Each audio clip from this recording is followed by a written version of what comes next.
Hi guys, ꯃꯌꯥꯝ ꯀꯩꯀꯩ ꯇꯧꯅꯔꯤꯒꯦ? ꯑꯩꯅ ꯍꯧꯖꯤꯛꯀꯣ ꯃꯁꯔꯨꯝ ꯊꯣꯡꯒꯦ ꯇꯧꯕꯅꯦꯕꯀꯣ. ꯃꯁꯔꯨꯝ ꯆꯥꯕꯁꯦ ꯏꯁꯥꯗꯁꯨ ꯌꯥꯝ ꯀꯥꯟꯅꯕꯅꯤ ꯃꯌꯥꯝ, ꯑꯗꯨꯅ ꯑꯩꯗꯤ ꯌꯥꯝ ꯇꯣꯏ ꯊꯣꯡꯉꯦꯕꯀꯣ ꯃꯁꯔꯨꯝꯁꯦ. ꯑꯗꯨꯅ ꯑꯩꯒꯤ ꯈꯨꯊꯣꯡꯗ ꯀꯃꯥꯏ ꯊꯣꯡꯕ ꯍꯥꯏꯗꯣ ꯌꯦꯡꯃꯤꯟꯅꯔꯁꯤꯀꯣ ꯃꯌꯥꯝ.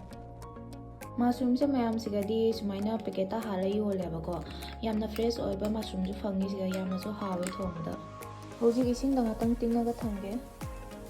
ꯁꯤꯗ ꯂꯩꯔꯦ ꯃꯌꯥꯝ ꯉꯁꯥꯏꯒꯤ ꯃꯁꯔꯨꯝꯗꯣ ꯁꯤꯗ ꯁꯨꯃꯥꯏꯅ ꯀꯛꯑꯦ, ꯑꯗꯨꯒ ꯇꯤꯜꯍꯧ ꯈꯔ ꯁꯣꯏꯕꯤꯔꯦ, ꯇꯤꯜꯍꯧ ꯑꯅꯤꯈꯛ, ꯑꯗꯨꯒꯤ ꯗꯥꯜꯆꯤꯅꯤꯒ ꯇꯦꯖꯄꯇꯥꯒ ꯂꯣꯡꯒ ꯆꯅꯝꯒ ꯇꯤꯜꯍꯧꯒ ꯃꯣꯔꯣꯛ ꯑꯇꯦꯛꯄ ꯑꯃꯅꯤ.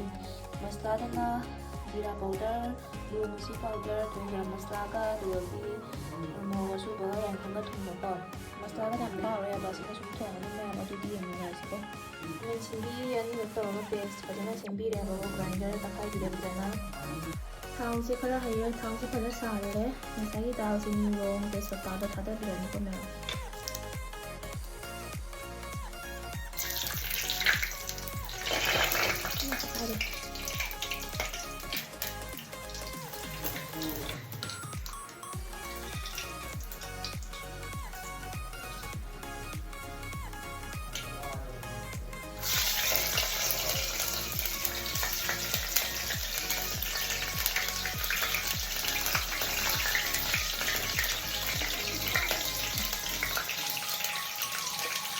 ꯇꯤꯜꯍꯧꯁꯦ ꯍꯥꯞꯆꯤꯟꯕꯤꯔꯅꯤ ꯍꯧꯖꯤꯛ.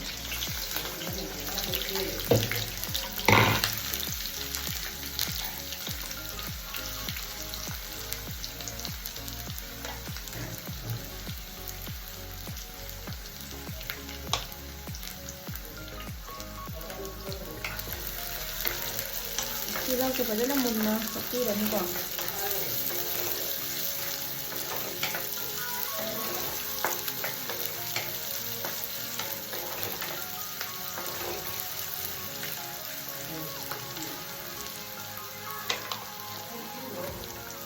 ꯈꯔ ꯕ꯭ꯔꯥꯎꯟ ꯀꯂꯔ ꯑꯣꯏꯔꯛꯄ ꯀꯥꯟꯗ ꯆꯅꯝꯒ ꯁꯤꯡꯒ ꯑꯁꯨꯕꯗꯣ ꯍꯥꯞꯆꯜꯂꯅꯦꯕ. ꯐꯖꯅ ꯑꯣꯠꯄꯤꯔꯅꯤ.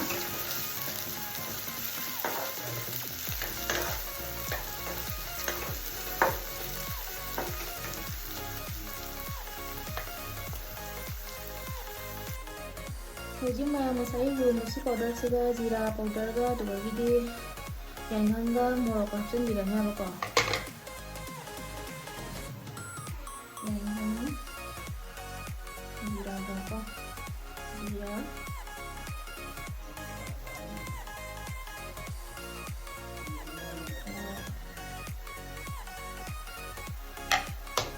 fazendo uma piranha.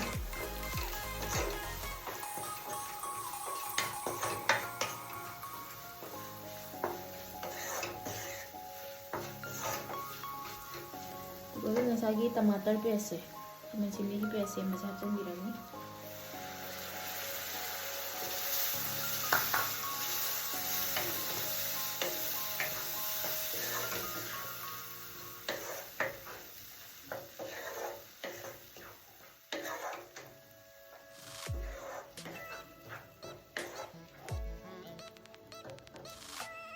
ꯊꯨꯝꯁꯦ ꯍꯥꯞꯆꯟꯕꯤꯔꯅꯤ ꯍꯧꯖꯤꯛ ꯌꯥꯝꯅ ꯃꯨꯟꯅꯕꯒꯤꯀꯣ.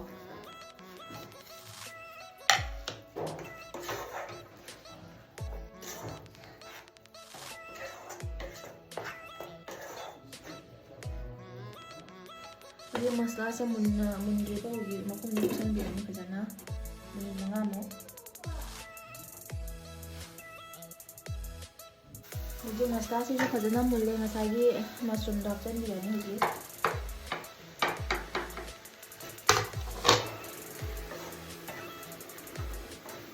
फजन ओत्पीरनीको. मशरूम से फजन मसला से फजन ओत्पीरनी अब हौजिक मसला चंगनबा.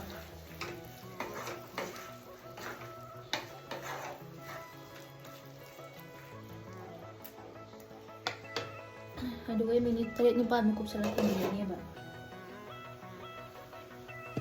मशरूम से फजन मुल्ले हौजिक से मसला खरा हंजरगे थोकनबा.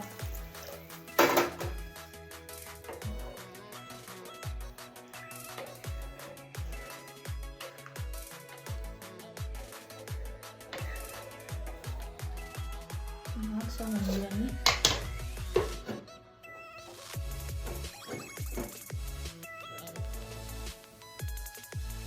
ꯉꯁꯥꯏꯒꯤ ꯃꯍꯤꯗꯣ ꯌꯥꯔꯕ ꯌꯦꯡꯒꯦ. ꯈꯔ ꯀꯪꯁꯤꯜꯂꯦ. ꯒꯔꯝ ꯃꯁꯂꯥ ꯈꯔ ꯍꯥꯞꯆꯤꯜꯂꯒꯦ ꯍꯧꯖꯤꯛ. ꯒꯔꯝ ꯃꯁꯂꯥ ꯍꯥꯞꯇ꯭ꯔꯗꯤ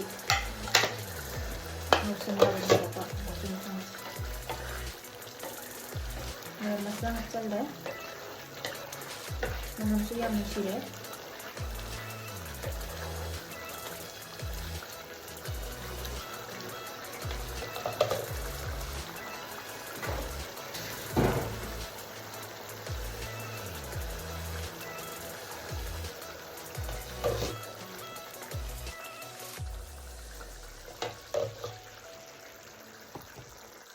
ꯑꯗꯨꯗꯤ ꯃꯌꯥꯝ ꯑꯩꯒꯤ ꯃꯁꯔꯨꯝ ꯊꯣꯡꯕꯁꯤꯁꯨ ꯂꯣꯏꯔꯦꯕꯀꯣ. ꯃꯌꯥꯝ ꯑꯩꯗꯤ ꯁꯨꯃꯥꯏꯅ ꯁꯨꯝ ꯊꯣꯡꯉꯦ. ꯃꯌꯥꯝ ꯀꯃꯥꯏꯅ ꯊꯣꯡꯒꯦ ꯃꯌꯥꯝꯁꯨ ꯁꯨꯝ ꯍꯥꯏꯕꯤꯔꯛꯑꯣꯕꯀꯣ. ꯁꯤ ꯈꯨꯊꯣꯡꯁꯤꯁꯨ ꯌꯥꯝꯅ ꯍꯥꯎꯕꯅꯤ. ꯃꯌꯥꯝ ꯇ꯭ꯔꯥꯏ ꯇꯧꯕꯤꯌꯣ. ꯌꯥꯝ ꯍꯥꯎꯔꯅꯤ. ꯊꯥꯡꯗꯔꯒꯦ ꯍꯧꯖꯤꯛ. ꯑꯩꯒꯤ ꯃꯁꯔꯨꯝ ꯊꯣꯡꯕꯁꯨ ꯂꯣꯏꯔꯦ ꯍꯧꯖꯤꯛ ꯃꯌꯥꯝ. ꯍꯥꯎꯒꯗꯕ ꯃꯥꯟꯕ꯭ꯔꯥ ꯃꯌꯥꯝ ꯍꯥꯏꯕꯤꯔꯛꯎꯀꯣ ꯀꯣꯃꯦꯟꯇ.